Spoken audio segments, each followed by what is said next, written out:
भाई साहब 75 साल हो गए आजादी के, आज भी हमारे देश का एक गरीब आदमी अपने बच्चों को अच्छी शिक्षा नहीं दे सकता। 18 करोड़ बच्चे पढ़ते हैं सरकारी स्कूलों के अंदर। 18 करोड़ बच्चों का भविष्य अंधकार के अंदर है देश के अंदर।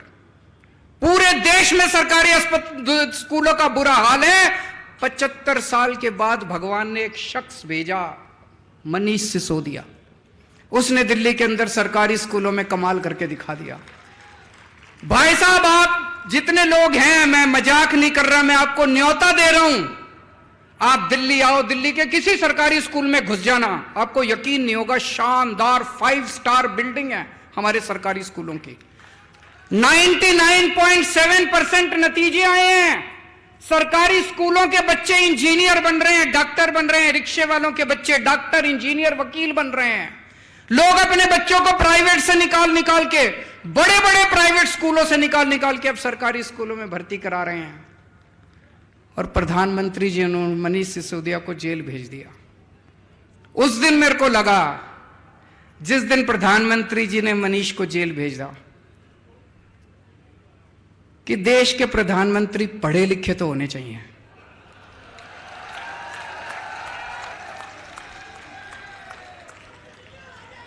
होने चाहिए कि नहीं होने चाहिए? अगर देश के प्रधानमंत्री पढ़े लिखे होते तो उनको शिक्षा का महत्व पता होता कि शिक्षा कितनी जरूरी है देश के विकास के लिए। अगर देश के प्रधानमंत्री देशभक्त होते तो वो ये नहीं सोचते कि मनीष सिसोदिया आम आदमी पार्टी का है, कि फलानी पार्टी का है, कि ढिमकी पार्टी का है। वो मनीष सिसोदिया जैसे शख्स को देश का शिक्षा मंत्री बना देते और कहते थे, जा मनीष सिसोदिया 10 लाख स्कूल ठीक कर दे अब तुम। पर हमारे प्रधानमंत्री जी ने क्या किया? ऐसे शख्स को उठा के जेल में डाल दिया। उस दिन मुझे लगा कि देश के प्रधानमंत्री पढ़े लिखे होने चाहिए। और भी बहुत जरूरी है प्रधानमंत्री को पढ़े लिखे होना। अगर कम पढ़ा लिखा प्रधानमंत्री होगा, कोई भी आके उनको बेवकूफ बना देगा। कोई आके बोलेगा, सर आप नोटबंदी कर दो, भ्रष्टाचार खत्म हो जाएगा।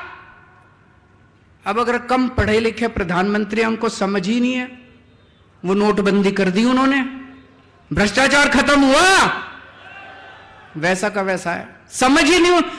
पढ़े लिखे प्रधानमंत्री होंगे, उनको अर्थशास्त्र की जानकारी होगी, विज्ञान की जानकारी होगी, टेक्नोलॉजी की जानकारी होगी, साइंस की जानकारी होगी। कम पढ़े लिखे प्रधानमंत्री होंगे, कोई भी बेवकूफ बना के चला जाएगा। कोई आगे बोलेगा, प्रधानमंत्री जी नोटबंदी कर दो, आतंकवाद खत्म हो जाएगा। हुआ आतंकवाद खत्म? लाइनों में लगा दिया, पूरे देश में धंधे बंद हो गए, चौपट हो गया पूरा देश। इतनी बेरोजगारी हो गई, लोगों के धंधे बंद हो गए, लाइनों में लोग मर गए। ना भ्रष्टाचार खत्म हुआ, ना आतंकवाद खत्म हुआ।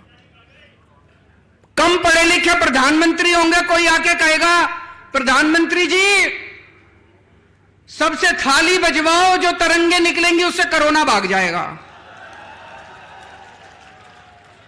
पूरे देश से थाली बजवा दी, चम्मच थाली, सारा देश। बोले प्रधानमंत्री कह रहे हैं तो होगा ही कुछ, भागा कोरोना। इसीलिए मैं कह रहा हूं, देश के प्रधानमंत्री को पढ़े लिखे होना बहुत जरूरी है।